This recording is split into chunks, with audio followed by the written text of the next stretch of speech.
if you're writing to evoke an emotion, you're not writing to inform. Informing would require me to basically state the facts. The way people are consuming social media today, that in itself is manifesting as a kind of addiction, where people are starting to talk about gaps in their day. Informing would require me to basically state the facts. Evoke an emotion would require me to describe things in the bluntest terms I can think of. Yes, there are some bad actors out there who are trying to misinform you on purpose. If you know what is true in the world, you might end up acting. I always thought information is really important. I started looking deeper into this problem, and it led me down this rabbit hole of we built a bunch of AI models that each determine one specific trait about an article. We actually assembled all of that into a nutrition label, like the ones on food. Pay attention to what you put into your brain. Yeah. Be intentional about it. Plan it in advance if you must.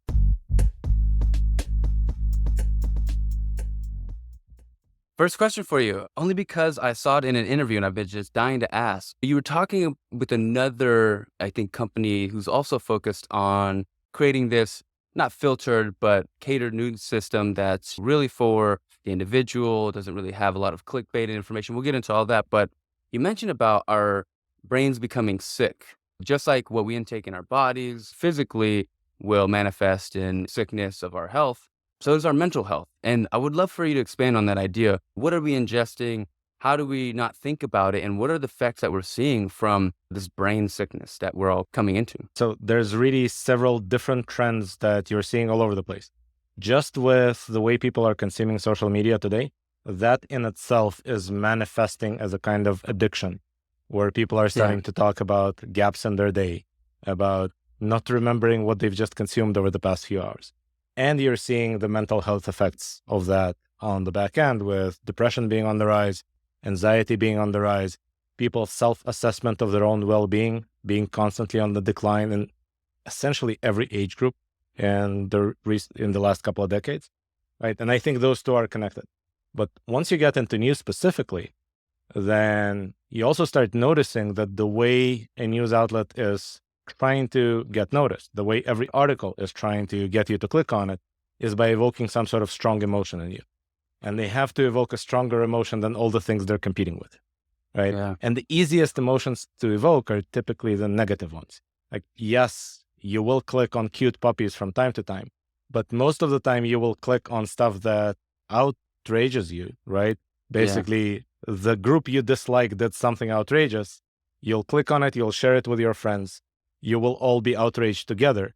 The result is you just got a dose of negative emotions without being informed, because you already knew this stuff, or at least you already believed it, right? And we are starting to accumulate more and more of this outrage and depression and other negative emotions with very little informational load. All we're getting is the bad emotion. Yeah. When you talk about informational load, are you talking more about the emotional effect, or some things I think about when we ingest information is the depth of it is not there? I switched from going into like reading audiobooks or listening to them, and there's a little bit more of peer-reviewed information, which is great because you have more depth. When you talk about information, is it the type, is it the effect of it, or is it inherently doesn't have depth? Yeah, so I don't know if depth is necessarily the right parameter here. I think that in general, if you're writing to evoke an emotion, you're not writing to inform, right? Those two goals are contradictory. Informing would require me to basically state the facts. Evoke an emotion would require me to describe things in the bluntest terms I can think of, essentially, right? And those are somewhat contradictory. You can't get both done. You have to prioritize one over the other. So we did a study with Harris recently where we surveyed more than 2,000 people to basically figure out how they consume the news and what they get out of it. And one of the really interesting things that people told us is that the vast majority of them say they consume more news now than they did 5 years ago. They spend more time consuming news. And the vast majority of people say that they find it much harder right now to figure out what is true and what isn't, and what is real and what isn't, and to be informed about the world, right? So if you spend more time and you get less information, then the informational density went down. Yeah. Describe this. I don't know if it's an economy, but what incentivizes these fake news creators, and who's behind the act? You think about a lot of the cybersecurity attacks now are really these well-executed and strategic plan Are we seeing that same with like fake news and information that's going out there? Like what's going on behind the scenes where it's something that seems to not just go away? Yeah, so I have an uncommon view on this question, which is both pessimistic and optimistic, depending on how you view it. Okay. I tend to assume that you shouldn't ascribe to malice what can be explained by sheer stupidity, right? So yes, there are some bad actors out there who are trying to misinform you on purpose. I'm not sure there's more of them now than there used to be 40 years ago. Right? 40 Right. years ago, there were misinformation campaigns orchestrated by the Soviet Union and the US, right? Yeah. Today, there are probably some misinformation campaigns orchestrated by the GRU still in the US. I don't think there's more of them. What there's obviously more of is just pure junk clogging the Yeah. system, right? And some of that junk is misinforming. Not all of it is innocuous. Like some of it is CNN with articles like "Stop what you're doing and watch this elephant play with bubbles." That's an actual news article in the news section on CNN, right? And then some of it is the Pope endorses Donald Trump for president. That's from 2016. It got more than 800,000 shares, right? And that was the most widely shared article of 2016 on Facebook. And that clearly misinforms people, right? But I don't think it was published with the intent to cause you to believe something that isn't true. It was published just because it's the sort of thing people will share. And if they share, then they click, they see ads, you make money. So I think that is the primary bad guy in the story. The bad guy is ads, or specifically the fact that we are so good at tracking them.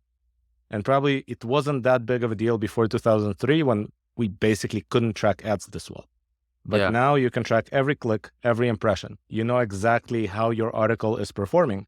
And we are at the stage where if somebody is about to post an article, they write 15 headlines and they test which one has better click-through. But I can almost guarantee that the one that will get better click-through is not the one that is accurate. Right. Yeah. Do you have a personal experience that kind of led you down to wanting to tackle this particular problem of receiving the wrong information, or I guess storylines or narratives that go on to have the life of their own, but maybe the truth isn't really there? There's so many ways I think it affects us.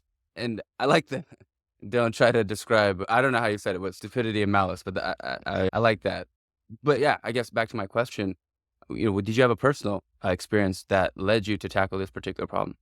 Yeah, so I think this might be somewhat explained by my childhood experience of being born in the Soviet Union, where essentially misinformation was everything you ever got in an official news channel, right? And I remember my parents waking up in the middle of the night, locking themselves in the closet or the bathroom or some place where the neighbors can't hear, and listening to Voice of America on the radio, because that was a way to find out something useful about the world. And it led to us actually making different decisions, right? We left the Soviet Union before everything blew up because we knew something our neighbors didn't. And so I think this imprinted in my head this idea that if you know what is true in the world, you might end up acting better, right? You might end up making better decisions. And so I always thought information is really important. I always consumed a lot of it. I always remembered a lot of it. And at some point in my 30s already, I started noticing for some reason it's becoming worse.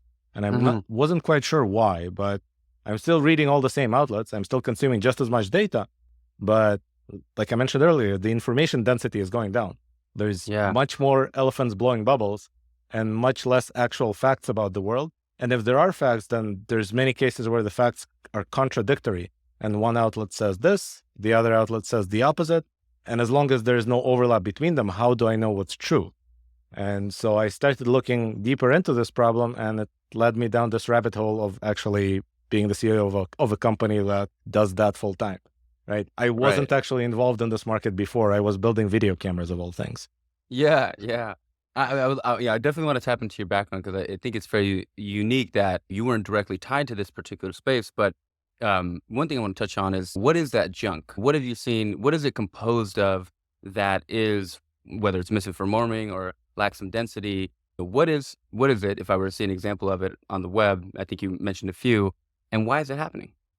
I mean, there's a lot of it, and there are different severity levels to it, right? So if you go from the very bottom, you will probably notice that the vast majority of the web is content that is written for SEO purposes only. And it used to be written by contractors who that was their entire job, to produce content by the word with the right keyword density, essentially, right? And right now it's mostly done with generative AI. But you have an entire economy of these websites where there are marketplaces I can go to. I can select any website that I want based on what their domain authority is and how many backlinks, what traffic they have.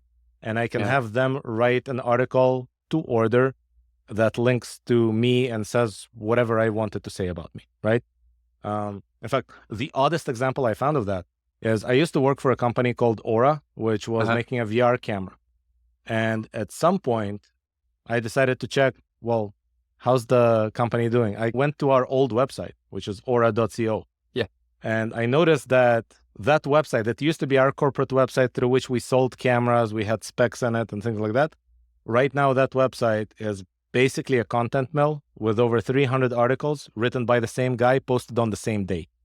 Wow, really? And then I started searching content marketplaces, and I found that if you go to the No BS marketplace, you can actually buy an article on aura.co that will link to you for about $100. Wow. And that used to be our website. So did the company dissolve? Or did they change name, rebrand? Okay, got it. So I left it in 2017, and in 2018, it went bankrupt. And so you can actually see, if you go to archive.org, to the time machine, you will see that in 2018, that website looked like what I remember. It had the camera on it and all the information about it and things like that. And then from 2021 onward, it is a content mill, which basically tells me that's probably how long the bankruptcy process took. And then somebody bought that website that already had some domain authority to it and repurposed it for basically selling backlinks. Now, that is the bottom 90%. You go above that, you get slightly higher quality content. You have content that is actually meant for humans and not just for search engines, right? But it's still not supposed to deliver any value to those humans. It just tries to mislead humans into clicking on it, right? Yeah. And so there are outlets that just do that. That's 100% of what they produce. And then there are outlets that are somewhat mixed, and they produce some things that you might actually want to read, and a lot of things that are basically this stuff that you will click on, right? Daily Mail comes to mind, where if you go to the science section, it's not science, right? It's all clickbait. But it's clickbait that is somehow related to science, typically. Like, you won't believe how many people can guess what these expressions mean, that kind of thing, right? Like, so it will be based on some study about expressions, but that's the connection to science there. Right? Interesting. And then you can go up the chain, and by the time you get to the top of it, then yes, you get those GRU agents that are spending 3 months faking a particular article, right? That takes a lot of effort to create, and it probably takes a lot of effort to filter out because it's really well made. Yeah. And what do you think is there's this huge position about how Web3 is going to solve this problem with the ownership data. People will be less infiltrated by, I guess, the algorithm, getting stuck in a loop of content and information. I'd like to touch on the differences between an algorithm and what you're building, which is more sophisticated and I think has a little bit better of a system, an incentive system. But, when you think about Web3 and its position in helping create more governed content, how far along are we? Do you believe in it? Do you not believe it? I'm going to get myself in trouble by saying this, but I can think of many industries that as they became more complex and started handling larger amounts of money, they became less centralized. Typically, the opposite is true.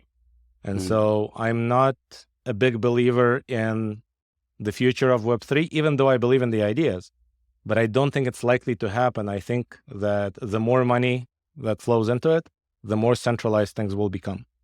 And you might at some point maintain the veneer of decentralization, but in reality, there will be a few big servers that everything flows through, right? This happens to the vast majority of networks, to the vast majority of industries. This happened with essentially a whole bunch of forums and BBSs consolidating into social media at some point, right? Money got into it, and now the economics just favor the big guys.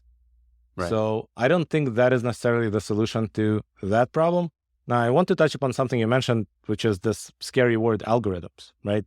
Algorithms are basically a sequence of operations, right? And so an algorithm that just says, sort all the posts in anti-chronological order, basically from newest to latest, that's an algorithm. But it's fairly benign. It doesn't do anything bad to you because, well, there's nothing there trying to hack your brain. It's just anti-chronological order. Right? What most social media does, or at least what their algorithms do, is try to optimize for maximizing your engagement, like make you more likely to click, to share, to react, however they Yeah. measure engagement, which differs a little bit between them, right? Now that is slightly more nefarious because now they have an interest to evoke emotions in you because that's what will make you react more often to things, right? And that's not necessarily good for you. In fact, I would almost phrase it as if they're getting engagement out of you, you're not getting much in return. You're just giving, right? They're getting the engagement out of you. What you would want is a system that tries to give you as much value as possible for as little engagement as possible. That's your interest as the consumer here. But Yeah. most of these systems, they have the opposite interest to yours. Is there an inflection point where you've spent so many hours on a particular platform or within a certain algorithm that locks you into this loop or makes it more challenging? Does it matter how much time you spend in it, or is that kind of not that a smaller piece of the Yeah, puzzle? I'm sure it matters. I just don't think that there's a binary inflection point that applies to everybody. I'm Hmm. sure that no matter where you are on the curve, if you spend more time on it, then you get more addicted and you get Right. more of the negative effects of it, right? And a lot of people catch themselves at particular points where they decide they've hit rock bottom and they quit cold turkey, just like you do with any other drug, right? So in my case, my drug of choice was YouTube. And I just noticed at some point that basically the entire period between 9 p.m. and midnight is missing every day, Yeah. right? That I would Yeah. just Yeah. go to my computer at 9 p.m. and I don't remember what happened. And then, oh, it's too late. It's time to go to bed, right? And my solution at some point, once I realized that is the case, was basically to delete my entire browsing history on YouTube, delete all my subscriptions, delete all my likes and dislikes. And at some point, YouTube gave up on me and they don't even show me anything right now. They don't offer me videos I might also like because they have no idea what I might also like. And if they do offer me something, like when one video ends and they offer you another, usually it's just something that is completely uninteresting to me, right? I'm Which dealing is with the great. same thing. Yeah. Yeah. Yeah. Yeah. That's exactly the state I was looking for because now when I go to YouTube, I have to search for something. Right. Otherwise, there's nothing interesting there. And well, that means I'm actually getting something useful, right? I'm only getting the stuff that I chose to search for. So I think most people should do that with most social media, but it's Yeah. hard for me to say what other people should do, right? People make their own choices.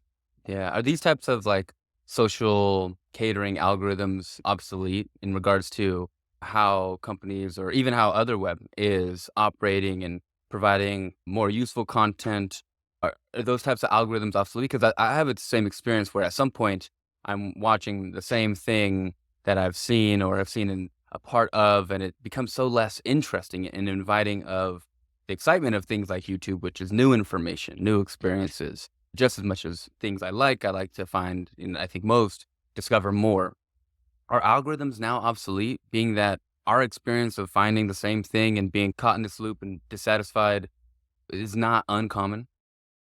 Well, I think saying that engagement-based algorithms are obsolete is like saying that cookies are obsolete, right? People are addicted to it. They're consuming a lot of it, right? The majority of people consume more than they would like, and yet they continue to consume. So I think that you have a kind of a counterculture of people who are trying to rebel against it, at least for themselves. And it's the same as probably the same people who shop at Whole Foods and try to eat kale and not cake all day, right? But the majority of people still eat cake, not kale. And I think the majority of people still spend way too much time on TikTok and Instagram and all of Yeah. those other services, and less time on services like Otherweb where they can actually get a lot of information in a small amount of time. Yeah. Describe how you tackle the problem, and for the audience who doesn't know Otherweb, a chance to really dive into how you're tackling the problem of having, whether it's not just fake news, that things that have a direct negative impact, but even incomplete news, I would say, or things that haven't had peer review that throw an opinion or perspective off and causes residual destruction. Why are you Right. tackling it the way you are, and what's exciting about what Otherweb is doing that people can be Yeah. excited for? So our general approach has been, first of all, let's figure out how to measure stuff. And we don't know what quality is. That's a big, fluffy subject, right? So let's define things that we can all agree on, like what is a clickbait headline or what is a hateful statement. right? Or what is formal versus informal language, or what is language that is mostly informative versus mostly descriptive, or language that essentially attempts to persuade you in some way, right? And so we built a bunch of AI models that each determine one specific trait about an article. We actually assembled all of that into a nutrition label, like the ones on food. And then we allow people to sort their feed based on some parameters, including these, right? And in addition to that, we added a summary for every article. And we did what I think every news outlet should do. And we separated punditry from news because they're not the same thing, right? And all the filters that I just described, they're applied mostly to news. But if you're looking to read punditry, then I don't want to tell you this article is too opinionated. You wanted an opinionated one, right? That's what you're getting in that section. So that is the general approach. We are trying to apply it to more and more types of content beyond just news. But for the most part, I think most people still download the Otherweb or go to our website to read hard news.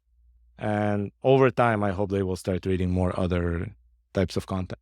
Now, why we took that approach is a complicated question. One of the assumptions that we made is that it's really hard to tell whether something is true or not. If you tell me that there's a lion in your kitchen right now, I can't really tell you whether that's true or not without breaking into your house, going to your kitchen, taking photographs of it, etc. Fact checking is almost a losing battle. It's impossible to win, right? What we could do is form checking. Like, I can tell you that if you make the claim that there's a lion in your kitchen, you must include a photograph or eyewitness accounts from at least 2 neighbors or something like that, right? I can make requirements about the form in which you should make that argument. Otherwise, I'm going to score it as a poor argument. Sometimes it will be a poor argument that ended up being true, but that doesn't change the fact that it was a poor argument, because knowledge is justified true belief, right? You could end up having a true belief, but it wasn't justified. Then you didn't have the knowledge beforehand. Yeah. So that's our view on it. Maybe slightly more philosophical than it should have been. But this is why we're mostly focused on form. And I think you mentioned peer review. I think peer review works the same way, right? If you say I started the experiment with 20 mice and 14 of them survived being given this lethal dose of poison, right? Sorry for being a little bit morbid there, right? The peer reviewer isn't going to drive to your lab and count the mice. Right? Yeah. What they're going to look at is the structure of the experiment, the structure of what you reported about it, whether or not you reported all the data that is relevant to this kind of claim, etc. They're not going to fact check you about the mice. They're only going to form check your claims about them and the structure of the experiment itself. And that works remarkably well, right? Yeah. You still have fake studies out there, but there's not that many of them. Last I've seen it, somewhere between 10 and 15%. But in the news, it's much worse than that. So I think if we add form checking to the news, that in itself is going to work relatively well. In fact, you could almost make the claim that in the old days, it already used to work. That's what editorial review used to be, until everybody started competing with BuzzFeed. Right. Yeah. Yeah. TMZ, all the outlets. And you know, it's Wire. You know, what's interesting with this form review is how when you set up the process, and I heard this, maybe it was in a talk or maybe it was on your website, there is this feedback loop. At some point, if you are not practicing good, I don't know how you describe it, but if you're not giving great news, not setting it up right, don't have maybe the checklist off, there is a negative feedback loop that shows the author that less people are ingesting their content or that it's not being well received. Have you built that in already? Is that kind of on the future plans? Because that was an interesting piece on and how it's going to change, I guess, authors and how they will approach making more news or writing more news. Yeah, so you have to consider that authors are writing for their own publication, and then that content ends up being aggregated by the middleman in the story, right? Of which Otherweb is one, but all social media is another one, right? So for us to actually create a feedback loop that convinces people to write in a different way, we have to become a very large percentage of the market. Right? If right now we have something like 8 million users and Facebook has 3 billion users, then Facebook provides a much stronger feedback loop to people writing articles because they want those articles to be shared on Facebook and they want those articles to appear high in people's feeds on Facebook, right? We have to become large enough to really create a situation where people will be concerned about whether or not their article will rank well on Otherweb before they write it, or in the process of writing it, right now, I don't think that that is enough of an incentive. So we just have to grow. Yeah. Yeah. Thinking about your story, taking a step back here, did you always plan on being a founder? Take the audience back. When did that decision to test out ideas, start to iterate, and really have ownership of a product, when did that first hit you? I think since I was a child, I knew I was going to do that, but it Mhm. wasn't clear in what way or when or where. It took a little longer than I anticipated because I also knew that I need to be in the US to do that, or at least that was the vision. And getting from Israel to the US required some effort that had me postpone my founder plans, essentially. Yeah. Right. So I quit my full-time job and had my first attempt at founding a company on the day I received my green card. And so I basically received my green card. I announced I No quit. delay. Yeah. I tried to create what I thought was a company. Turned out that I was completely clueless, had no idea what I was doing, but I could write code. And so that thing that I created, I pretty quickly started getting solicitations from some big companies to license it and then hire me to code for them. And so it was a company, but it wasn't a product company. It became code for hire within like 2 months. Got it. And so I did that for a couple of years. Then I decided, like, this is not exactly what I envisioned as being a Yeah. founder. I should go back to industry and learn the skill sets that I lack. And then maybe after that, I can be a founder again. So I went to work for my old boss, but this time in a marketing capacity. And then I Really? did a bit of sales in the process. I learned all of that. I understood how business works. I did an MBA.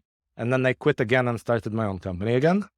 But here again, it wasn't quite a product company. It was a consulting company. So I was essentially still acting as a VP engineering, but Hmm. for 4 or 5 different projects in parallel instead of just Yeah. for one. And now at least I got to do my own financials. So Yeah. there was an element of a company in that. And I did that for about 7 years. And then when Otherweb became my big obsession, then over time I wound down my consulting practice. There was a bit of an overlap. Initially, when I just started building Otherweb, I was still doing some consulting on the side. But Yeah. then essentially on the month that the website itself launched, I got rid of my last project on the consulting Wow. side. So I went from running one company to running another. And I should mention also, in parallel, a friend of mine who used to be the head of computer vision at Ring, the camera company, Hmm. Hmm. he decided to create a company last year. And he reached out to me for help because he thought, well, I've done this before, so I know this stuff. So I'm technically a co-founder in that company as well, even though I don't run it, he does. And I don't work in it, I just sit on the board, right? Yeah. But you could say that I'm the co-founder in 2 companies right now. Oh, I feel like founders are always involved in multiple projects. It's like the one that has a spotlight, but then there's other things that obviously I think attract the excitement to push things forward and always continue to see where testing goes and new products and ideas. You know, when you were doing your consulting, I was reading, and I would love for you to share some of the interesting projects you were working on, because it wasn't just working with companies to install some kind of solutions-based system. It was really sophisticated stuff. Describe that a little bit. Well, so essentially, for most of my engineering career, I was pigeonholed into imaging, cameras, video, that sort of thing. Yeah. And it's a pretty unique skill set, but it's also fairly narrow in a sense. You could say that the vast majority of cameras in the world fall into one of 3 buckets, and the designs internally look the same. Whether that camera ends up being an electronic rifle scope or a baby monitor. Yeah. Internally, it looks very similar, right? They just happen to be in different form factors and with different optics and maybe a different app controlling them, right? And Yeah. I've worked on everything in that range. I have at least 3 or 4 military products, and I have several that are baby monitor, pet monitor, that sort of thing. So yeah, the consulting practice was essentially, since I knew that I have this unique skill set, I understand that entire chain from beginning to end. And since at that point, I already knew basically every manufacturer in Asia or every software company in Eastern Europe that understands imaging. And that's a small subset of all manufacturers, right? Yeah. Most contract manufacturers don't know how to manufacture optics. That's a unique skill set. So I know everyone in the market. I know how to build this thing. There's a lot of companies out there that don't, but they would like to build a product without developing that expertise in-house. Right. So that was my sweet spot as a consulting company, right? Companies that are too small couldn't afford me. Companies that are too large didn't Built mind it in hiring house. 50 people and build it in-house. So I was usually working with anywhere between Series B startups and maybe a public company that didn't really want this as an expertise. Like I worked Right. with one public company that was, let's say, the largest baby-related brand in the US. In fact, they own several of the largest baby-related brands in the US, and they You needed a could make a baby guess. monitor, but they didn't want to hire engineers or manage them, right? Really? Right, because they're for the most part making car seats, etc. Like the baby monitor was essentially Right. the only electronics product in the lineup. Yeah. And so I helped them define the project, figure out what needs to be done there, and outsource it. So And is it because the technology, it sounds like the technology doesn't have a lot of advancement, or is there no push to advance it a lot more in terms of better systems, better optics? Is that being pushed outside the industry or inside?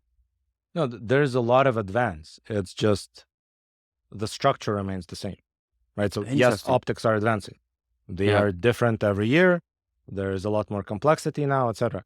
But you still have a lens followed by a sensor, followed by a processor of some kind that does image tuning or Yeah. image processing, right? Followed by some sort of a network interface or a storage interface to push that out. Yeah. That is still the basic structure of a camera. Or if you're talking about the webcam, that's going to be slightly different because you won't have memory or storage on it. Or if you're talking about what people in the automotive industry call a camera, then it will actually have the optics and the sensor split, then a cable in between, then the processor. Wow. But other than that, you still have all the cameras in the world are one of these three structures, essentially. Either what the guys in automotive call a camera, what the guys in Yeah. webcams call a camera, or the guys in point and shoot or everything that came out of point and shoot call a camera, right? So Yeah. yes, you have huge advances in every one of these elements, but the elements are the same. The people creating them are typically the same. There's been some startups in this area, and I was fairly supportive of some of them, but it's pretty hard to get into. A lot of the Yeah. startups fail. Yeah. Yeah. Switching gears here back to Otherweb, tell us about the traction you've had so far. Where is the company now? What's been exciting about the growth you've seen and some of the next plans that are on the short-term horizon? So we're growing pretty quickly in terms of users, and the engagement is getting better and better, even though that's a hard problem to solve. If you think about it, we're trying to get people to engage and come back every day without addicting them. Right. Everybody we're competing with is trying to addict people, right? And so we're almost handicapping ourselves, and we're saying, you're going to come back for this thing that is healthy for you. And not because you're addicted, but because you get value out of it, right? Whereas everybody else just tries to give you whatever drug will get you to be forced to come back the next day. But it's going well. We passed 8 million users in early March, and we're growing beyond that. Now that's across all platforms, web, apps, news widgets that sit on other people's websites, etc. We decided to fundraise using RegCF, which is basically a law that allows you to take small checks from a large number of investors. So we currently have something like 2,150 individual investors, each investing on average about $1,000, Wow. right? As opposed to getting one big check from a big VC for $2 million, right? Maybe it takes a bit more time to do that. But on the other hand, we have a community of people who aren't just users, aren't just super users, but they're users who put their money where their mouth is, right? And so now if I have a question like, what should we put on our roadmap next? They really want to give us good feedback, right? And they're really involved in the process. So I think that's a big advantage that we have compared to other platforms. The other things in terms of direction of where we want to take it is, I think that feeds are nice, and we probably have the best news feed out there, but I'm not sure the world begins and ends with feeds. So we're thinking of other ways to consume content that aren't just scrolling one item at a time and seeing what's next. But now AI allows us to explore other options. So I'm not going to say too much here because the announcement will come in about a week. Fantastic. But there's some big news coming there that I think will just change how people think about how do I consume news. Right. Because right now it's just not efficient. Yeah. How's the reception been towards the problem that you started out to solve? Are you seeing, I feel like it's become even increasingly more popular for people to really take a look at how they're consuming content, how long, when, habits behind it, how it's affecting their overall performance. I've definitely been thinking about it more and more as I listen to other podcasts that touch on it. How's been the reception, and when do you think it'll really hit that virality where people are, at least at scale, are really going to start paying attention to this and start exiting some of those platforms that were binding them? Yeah, I think the reception is good, but I don't believe we crossed the chasm yet. I think we're still at the stage of mostly appealing to people who are early adopters. And we probably extended that period by catering to the rest of the world pretty early. So we're actually aggregating local content from India, Bangladesh, Nigeria, a lot of the countries that have English-speaking publications. And essentially nobody was making aggregator apps for. We cover about 48 countries that way. And so that means the early adopter group that we appeal to is larger than somebody who just focuses on the US. But still, at some point, we might have to solve that problem of what do normal users want that we're not delivering yet, because we were catering to people who aren't quite normal, right? To people who are willing to spend a bit more time to customize things, people who want to have more control. And I don't know if you looked, but in our app, you can pretty much customize everything. And there's a slider for everything that you can move it to any position, right? That's crazy if you think about it as a mass market product, right? Mass market products don't work like that. So we are going to have some thinking to do on how we change that when it's time to cross the chasm. For us, we're still somewhat geared towards the enthusiast type. Yeah. Why don't mass market products do that? Well, because people are lazy. Sorry.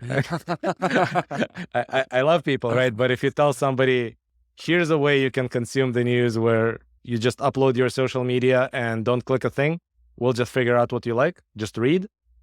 Yeah. Versus, here's a way you can consume the news, but here's 213 sliders where you can customize just about everything. Which one do most people choose? Generally speaking, the zero customization. There's a group of people that say the sliders, but then they never touch them.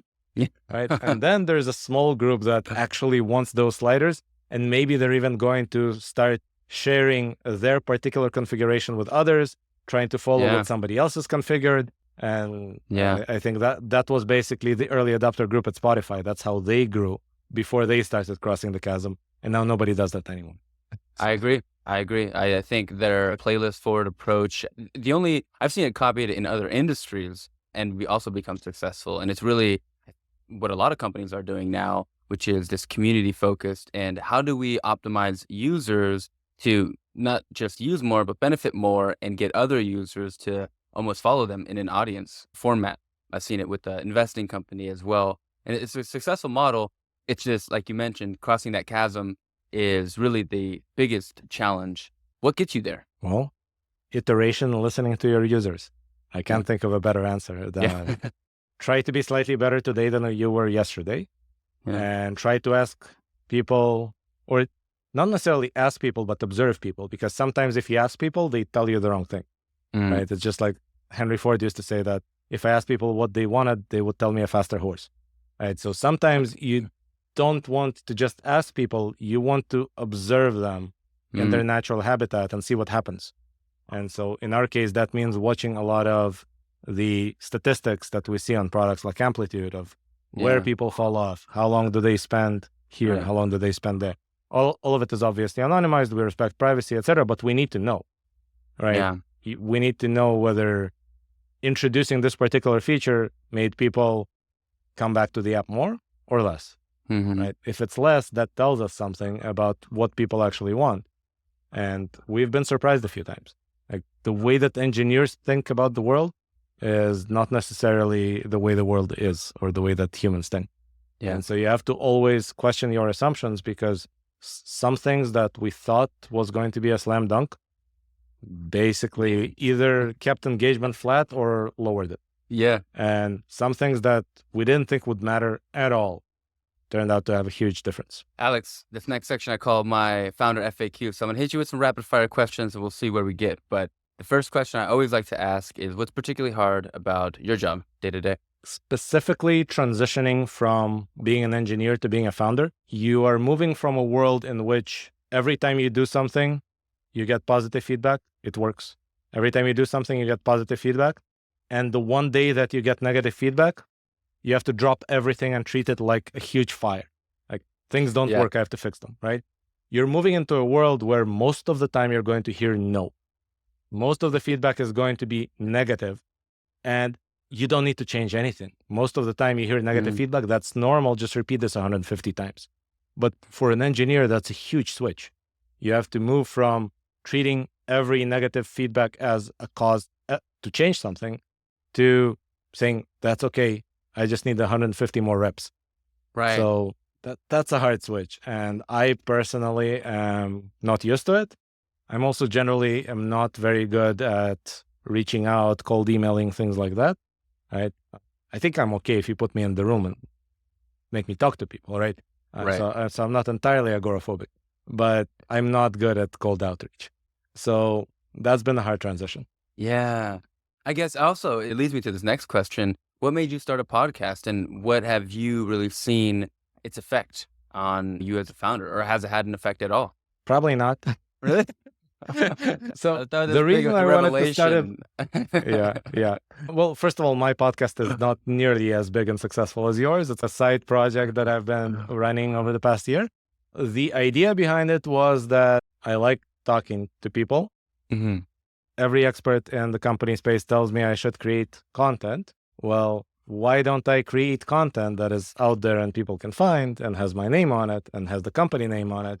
Yeah. By doing something that doesn't take an inordinate amount of effort, but just involves me doing something I already like doing, which is talking to people, right? Yeah. And I should mention, before even starting work on the Otherweb, I talked to about 300 people, right? From academia, from journalism, from the startup world, etc., to try to get feedback on the idea, try to figure out what is worth building, right? So the podcast is a continuation of that, except now it gets published. Yeah. What's some notable feedback that you received that you're like, oh, I didn't expect to hear X, Y, Z? Because there's a lot of different stakeholders you talk to. Are you talking about in the podcast? I've heard people tell me that I sound like Lex. No. Maybe it's the accent. No, I'm talking about the customer research. Quite a bit, actually. I would say, without going too much into detail, that the idea did not start at all like what is out there right now. Mm. There's been at least 2 major pivots, maybe even 3, where the entire direction changed entirely. Granted, the mission always remained the same. Like, the goal is to help people consume higher quality information. But how you go about it, well, initially the idea was not to build a platform. Yeah. Like, the first product we sent to people, or we let people use, was actually just a free extension with the nutrition label that was being shown for whatever article they were already reading on another platform. And then the feedback from the users was, make your own platform, because we're not going to do this extra click when we go somewhere else, right? But even that was not the initial idea. That was the first product that was actually implemented. The initial idea was in a completely different domain, still trying to achieve the same goal. Maybe we'll circle back to it one day, and I can say relatively vaguely that it has something to do with ads, because I think ads are the root of all evil here. And so we have to change the way that ad networks work in order to really change the incentives that people face. Yeah. And I haven't tapped into the app too much. How do you make money as a company? Is it a paid subscription? What is the business model? And is it the one you thought you'd end up with?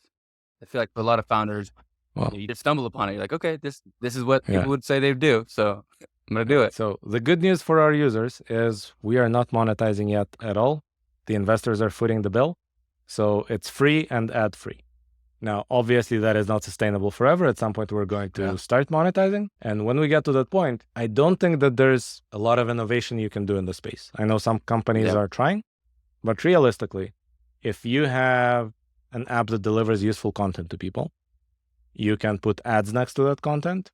You can charge them a subscription fee, or you can use a combination of those two, like Spotify and Hulu do, right? Where there are ads, but you can pay for a subscription and then it's ad free. That's pretty much it. Now, the only place where we could do something that is somewhat non-standard is we can be very selective about where the ads appear in a way that doesn't interfere with the user's typical flow. So, for instance, there are ways you can search within the app. And when you search, you get a list of results like you do in any normal search. Well, adding an ad there makes sense because a user already was looking for something to click on, right? Sure. But adding ads in the feed the way that many other social media companies do, that seems almost bad taste. Yeah. Right. Very The user was intuitive. not Yeah. looking to click on something. They were just looking to cycle through things. And so giving them something to click on, it feels like we're breaking user intent. So I think we'll try to avoid that thing if we can help it. Yeah. What advice would you give to a founder who's, back to the content piece, they're either getting pushed to do content or thinking about it? I've talked to a lot of folks who are like, yeah, I know I need to do XYZ videos and do it like this, but they almost make it like a big, complicated studio. It's like, I don't want to answer your question for you, but what advice would you give founders who are needing to do that as a standard of business, to have a pulse online?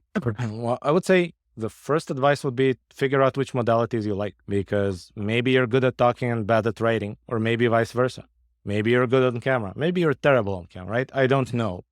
And if you choose what you think is the best way, chances are you're not going to do it very long. Yeah. You should choose whatever is the easiest way for you, or the one that takes you the least outside your comfort zone, at least initially, because again, it's just going to be difficult if you do something you don't like. Now, in my case, I actually like to write. It's just that I don't have enough time to do it consistently, right? But that means that writing articles was actually my first form of created content. Yeah. Right. The podcast is also something that I can do, but being on camera, perhaps less so.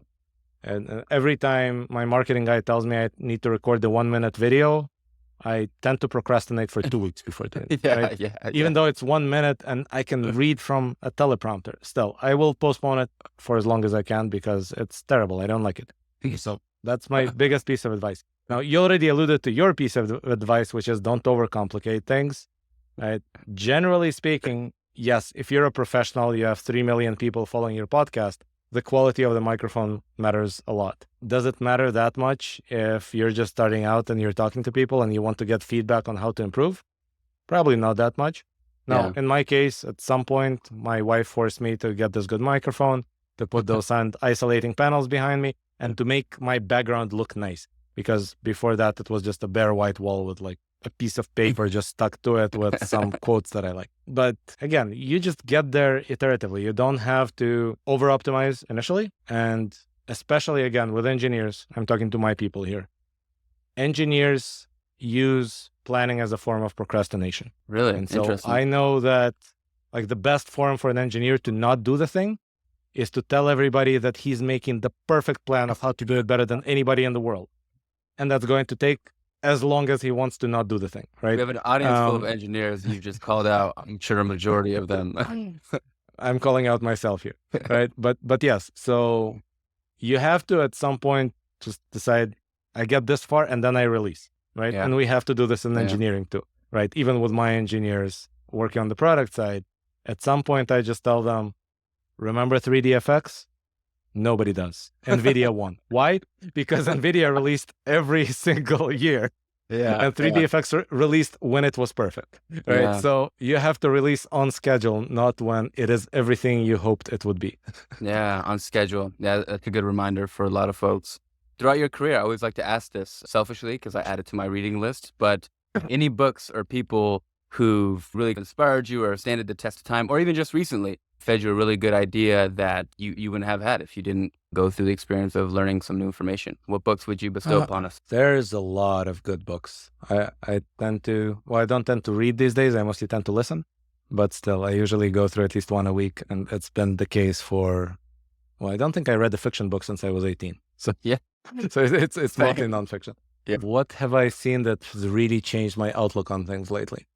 If you're in the business of strategic thinking or trying to make decisions, then Good Strategy, Bad Strategy by Richard Ramelt is one that I really enjoyed in the past couple of years.